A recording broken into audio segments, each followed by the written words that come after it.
Selamat datang kembali. Nah, hari ini kita mau bedah bab 1 dari buku I Will Teach You to Be Rich. Fokusnya seru nih, gimana caranya kita pakai kartu kredit biar optimal. Bahkan, gimana biar kita lebih pinter dari perusahaan kartunya. Bener banget. Penulisnya kan cerita tuh, pas beli mobil, skor kreditnya oke punya. Tapi kok sumber kreditnya dikit? Nah, ini nunjukin pentingnya kita ngerti soal kredit ya. Iya, penting banget. Seringnya kita anggap kartu kredit itu aduh sumber masalah ya. Tapi bab ini nunjukin sisi lain. Gini loh, skor kredit bagus itu bisa hemat uang ratusan ribu dolar seumur hidup. Serius? Wow. Iya, dari bunga pinjaman yang lebih rendah. Jadi saran gunting kartu kredit tuh ya nggak selalu pas. Justru bisa jadi alat finansial kuat kalau kita ngerti cara mainnya. Oke. Tujuannya berarti mengubah pandangan ya. Dari musuh jadi alat bantu gitu. Tepat. Dari potensi masalah jadi sekutu finansial kita. Sip. Mari mulai dari yang paling dasar nih. Suka ketukar kan laporan kredit sama skor kredit? Bedanya apa sih? Kenapa kita perlu tahu? Oke, gampangnya gini. Laporan kredit itu kayak rapor lengkap. Isinya semua riwayat kita soal pinjam-meminjam, bayar-membayar, semua akun kredit kita ada di situ. Detail banget. Oke. Rapor ya. Iya, kalau di Amerika sana kan bisa minta gratis tahun sekali. Nah, kalau skor kredit atau sering disebut skor FICO, itu beda lagi. Itu bentuknya angka. Angka. Iya, biasanya antara 300 sampai 850. Angka ini nunjukin seberapa berisiko kita di mata pemberi pinjaman. Skor tinggi artinya risiko rendah. Oke. Jadi kayak nilai kita gitu ya di mata bank. Persis. Skor tinggi artinya kita bisa dapat bunga lebih ringan buat KPR, kredit mobil, gitu-gitu. Jadi ya hematnya di situ nanti. Masuk akal banget. Nah, terus gimana caranya biar kita pakai kartu kredit ini dengan cerdas? Selain buat bangun skor tadi, apa lagi? Dan jebakannya apa aja nih yang perlu diwaspadai? Manfaat utamanya yaitu tadi, bangun riwayat kredit yang positif. Tapi jebakan paling gedenya itu bunga, APR. Gila itu kalau nggak lunas tiap bulan, rata-rata bisa 14% lebih. Wah, tinggi juga ya. Tinggi banget. Plus, kalau telat bayar, kena denda lagi. Biasanya sekitar $35. Jadi, kuncinya emang disiplin bayar lunas tiap bulan. Itu harga mati. Oke, catat. Disiplin bayar lunas.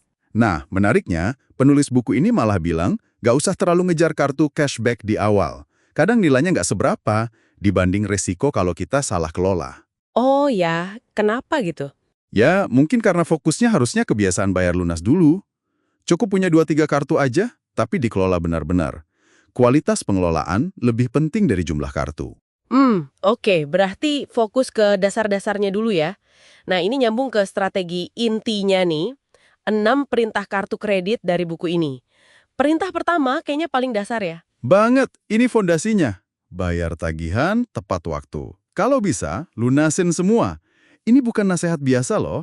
Kenapa tuh? Karena riwayat pembayaran itu bobotnya 35% dari skor kredit kita. Gede banget kan? Wah, sepertiga lebih ya. Iya, sekali aja telat bayar, skor bisa langsung turun. Belum lagi APR bisa dinaikin sama bank, kena denda, bahkan bisa memicu bank lain naikin bunga kartu kita juga.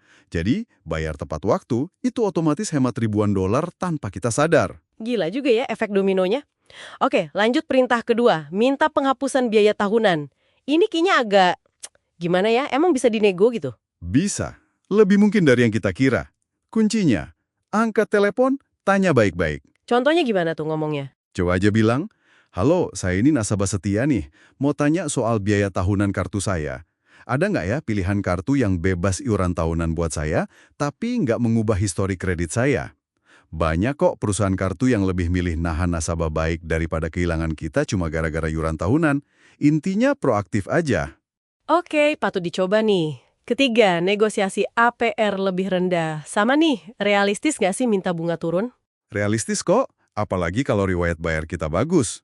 Telepon lagi aja, bilang, saya lihat riwayat bayar saya kan bagus nih. Saya lagi fokus lunasin utang, terus saya juga dapat tawaran bunga lebih bagus dari kartu lain. Kira-kira bisa nggak ya APR saya diturunin biar lebih kompetitif? Menarik. Apalagi kalau kita kadang masih bawa saldo utang, ya kan?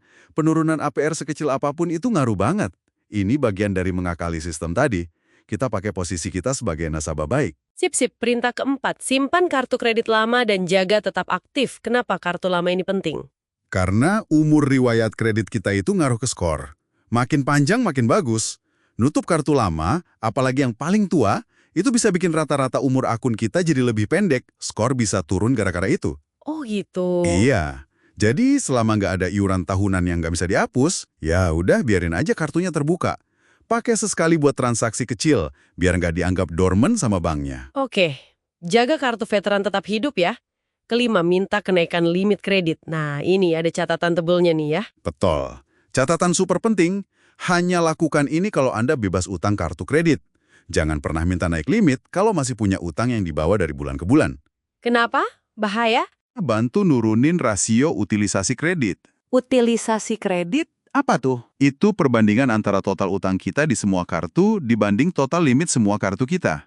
Rasio ini bobotnya 30% ke skor kredit. Jaga di bawah 30%, syukur-syukur di bawah 10%, itu bagus banget. Contohnya gimana? Misal total limit 10 juta, utang kita 2 juta. Utilisasinya 20%. Kalau limit naik jadi 15 juta, utang tetap 2 juta. Nah, utilisasinya turun jadi sekitar 13%. Skor jadi lebih bagus. Minta naiknya bisa tiap 6-12 bulan kalau kondisi keuangan kita sehat. Oke, paham sekarang. Terakhir, perintah keenam. Manfaatkan semua hadiah atau rewards. Ini bukan cuma soal poin atau miles aja kan? Jauh lebih dari itu. Poin sama miles sih udah biasa ya. Tapi banyak kartu punya benefit tersembunyi. Kayak perpanjangan garansi buat barang elektronik yang kita beli pakai kartu itu. Wah, serius? Serius. Atau asuransi pembatalan perjalanan gratis, akses lounge bandara, bahkan ada yang nawarin layanan concierge pribadi. Coba deh minta daftar lengkap benefit kartu Anda ke bank. Jangan-jangan banyak yang nggak kita tahu. Bener juga ya? Plus, jangan lupa, kartu kredit itu bisa jadi pasukan kita kalau ada masalah sama tagihan. Proses chargeback atau sanggahan transaksi itu kuat banget loh. Kita bisa minta bantuan bank buat urus sengketa sama merchant. Oke, jadi banyak banget ya manfaatnya kalau kita gali. Nah, selain 6 perintah ini, ada kesalahan umum yang perlu kita hindari juga kan? Ada dong. Yang pertama, ya tadi, jangan tutup akun lama sembarangan. Kedua, jangan gampang tergoda tawaran transfer saldo bunga 0%. Kelihatannya bagus, tapi seringnya cuma solusi sementara. Ada biaya tersembunyi dan bisa bikin kita lengah. Jebakan juga ya. Iya. Terus, hati-hati sama kartu kredit toko retail. Biasanya bunganya tinggi banget dan syaratnya kurang oke. Sip. Terakhir nih soal utang kartu kredit itu sendiri. Pesan utamanya apa? Konsistensi pesannya. Bayar lunas setiap bulan kalau memang mampu. Jangan pernah cuma bayar minimumnya aja. Itu jebakan Batman banget. Bab ini memang baru nyentuh dasarnya aja soal keluar dari utang, tapi intinya ya, prioritas utama itu harus lunasin utang kartu kredit secepat mungkin. Langkah pertamanya berarti? Yang disaranin buku ini, cek dulu laporan dan skor kredit Anda. Terus, lihat lagi kartu-kartu yang Anda punya. Ada nggak yang iuran tahunannya nggak perlu? Bisa dinego nggak? Mulai dari situ. Oke, jadi kalau dirangkum nih ya. Pertama, kenali dulu skor dan laporan kredit kita. Kedua, kelola kartu kredit secara strategis, bayar tepat waktu itu wajib hukumnya, berani nego biaya dan bunga, manfaatin semua benefitnya, terus hindari kesalahan-kesalahan umum. Intinya bukan takut sama kartu kredit, tapi pakailah sebagai alat biar kita menang dalam permainan finansial ini. Persis. Buat Anda yang dengerin, ini artinya Anda pegang kendali. Kalau strategi ini diterapin, Anda bukan cuma hindarin biaya sama bunga yang nggak perlu, tapi Anda lagi aktif bangun pondasi finansial yang lebih kokoh buat masa depan. Mantap. Nah, sebagai penutup nih, coba deh Anda renungkan dari semua manfaat kartu kredit yang mungkin selama ini kita cuekin kayak perpanjangan garansi tadi, asuransi perjalanan, atau kemudahan kalau mau komplain tagihan, mana sih yang paling bikin Anda mikir, loh ternyata bisa gini ya? Dan kira-kira langkah kecil apa yang bisa Anda ambil minggu ini buat mulai manfaatin itu? Coba dipikirin ya.